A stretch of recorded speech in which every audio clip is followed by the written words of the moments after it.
پالمسٹری، astrology اور ٹیرٹ card reading وغیرہ جو ہے یہ کیا ممنوع ہے اسلام میں، اور اس سے بھی کیا کوئی سپرسٹیشن پیدا ہوتی ہے؟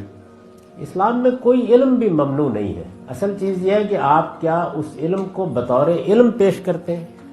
مثلا دیکھیے کہ یہ جو نفسی علوم جن کا میں نے ذکر کیا ہے، اس کا اگر کوئی ماہر ہو جائے تو وہ ساتھ ہی یہ تاثر دینا شروع کر دیتا ہے کہ میں بہت پہنچا ہوا بزرگ ہوں، اللہ کے ساتھ میرے خصوصی تعلقات ہیں. حالانکہ کوئی اس کا تعلق نہیں ہوتا. وہ ایک ہندو بھی ہو سکتا ہے، مسیحی بھی ہو سکتا ہے، یہودی بھی ہو سکتا ہے. علم ہے. یہ ایسے ہی ہے جیسے سائنسدان بغل بنا کے یہ ساری ایجادات دنیا سے چھپا لیتے اور آپ کو بتاتے ہیں کہ اللہ سے براہ راست رابطہ ہو گیا ان کا. تو بالکل یہی صورتحال ہے. تو علم کو علم کے طور پر پیش کیجیے. اگر کوئی اس کا ماہر ہے تو وہ اسی حیثیت سے اس کا تعارف لوگوں کو لائے، اسی حیثیت سے بات کریں.